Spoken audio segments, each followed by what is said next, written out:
Hello and greetings, you magnificent YouTube viewer. I come to you with a mighty question, one that may stir your very soul. Have you ever found yourself yearning for more gladiatorial action in your life? Do you long to entertain a raucous crowd by splitting your foes in half, preferably in a spectacular fashion? Or perhaps dream of engaging in epic combat with a 7-foot-tall, half-man, half-bull, confused pagan heretic? This heretic, mind you, is not asking you to join his cult of enlightenment, but instead wants to add your skull to some truly questionable bovine rituals. Well, strap in, Capto Armatua, because We Who Are About to Die is here. Developed and published by Geordie Lakier. This game lets you fight your way through deadly arenas and deadly spectacles with only your wits and weapons to survive. Rise from the lowliest of slaves to the grand champion, or, die trying. It's a glorious gladiatorial death trap. This gladiator RPG roguelite is packed with career management and combat that actually feels like fighting, thanks to a unique, physics-simulated system that's as chaotic as it is brutal. Bonk. Prepare Boink. to relearn how to fight, like some ancient warrior who's been hit one too many times in the head. Your journey is simple. Fight, survive, or die. A lot. In every way imaginable. The combat system? A beast. It's like learning to ride a wild horse while juggling flaming spathas. But when playing in-game, the controls do feel smooth, very responsive, and every weapon feels great to use but different at the same time. Now with that said, what sort of objects can we use upon our foes? First, swords. Swords are your all-around weapon, but do not provide any particular advantages. Axes typically deal more damage to shields and unarmored foes, but have a short range, however great for throwing. I still have no idea how to throw weapons in this game, but for those auto-throwing pylons which are great. Maces next generally deal extra damage to armor and have extra knockback, but have a short range. Two-handed weapons typically deal high damage, but leave you vulnerable. Good against multiple foes. Spears when using with a shield don't offer much horizontal flexibility, but the range might save your life. Spears are quick, but deal less damage. Polearms, while slower weapons, deal high damage. Right-handed attacks are backhanded, dealing only extra knockback. Finally, we have shields that cover mainly the left side of the body, so swing for the right side. Pretty simple to guess that. Now, did you get all that information? 'Cause it's extremely important. No pressure, of course. Expect death. Remember, this game has a unique, hard-to-master combat system. It is possible that at first combat feels a bit unusual, or even unwieldy, but practice does help. So your character faces the cursor. Unless you're in sprint mode. In sprint mode you face the direction you are moving, combine directional dashes with your defense and offense in any way you want. When you are damaged or your stamina is low, your character may temporarily lose some motor functions until they recover. I think we've all been there at one point. When targeting you must move your cursor to swing your torso into your strike. You can cancel any attack at any point by clicking again, by doing these feign attacks. While blocking you are slowed, so try to time it right. For basic attacks you click left mouse button to attack. When you click and hold, you will hold that attack. The attack direction you pick is locked into place until you attack after 1 second. When you release your left mouse button your character strikes. Also, the direction your cursor moves after clicking left mouse button determines the attack direction, and speaking of which, most weapons have 8 attack directions, spears have 3. So the TLDR, try imagine you are pulling your character's arm, and then release the strike whenever you're ready. Not overly complex at all, and these are the quick notes. There's a ton more to go into, but it's best for you to try it yourself, and you'll know what I mean. Kinda similar to Bannerlord in a way, but without the horses and the need to drink from people's skulls. At first, you'll be lucky if you even land a hit. But don't worry, gladiators were born to be sacrificed, right?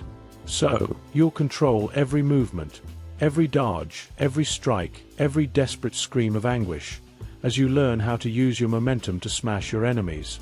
No canned animations here.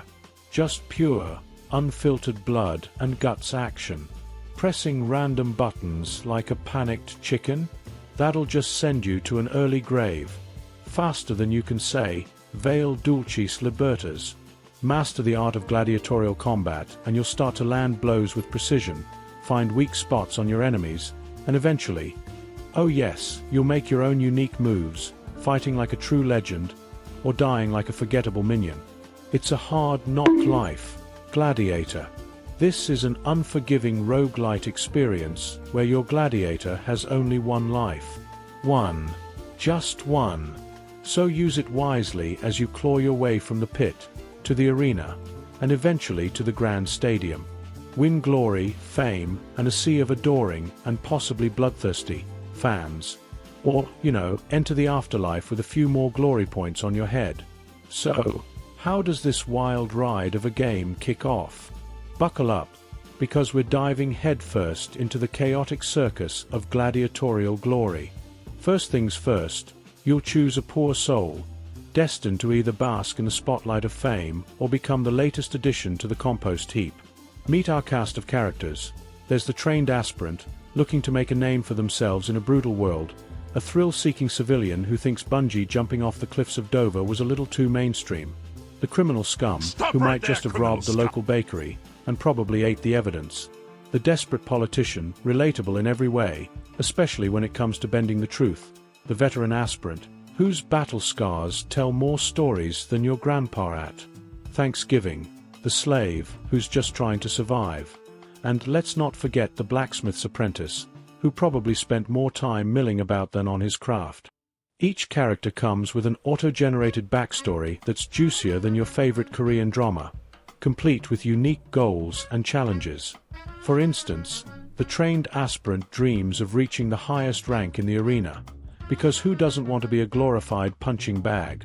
Meanwhile, our blacksmith friend has a lofty goal of selling 100,000 gold worth of equipment, which is no small feat, especially when he's got a gambling addiction that would make a Las Vegas high roller blush.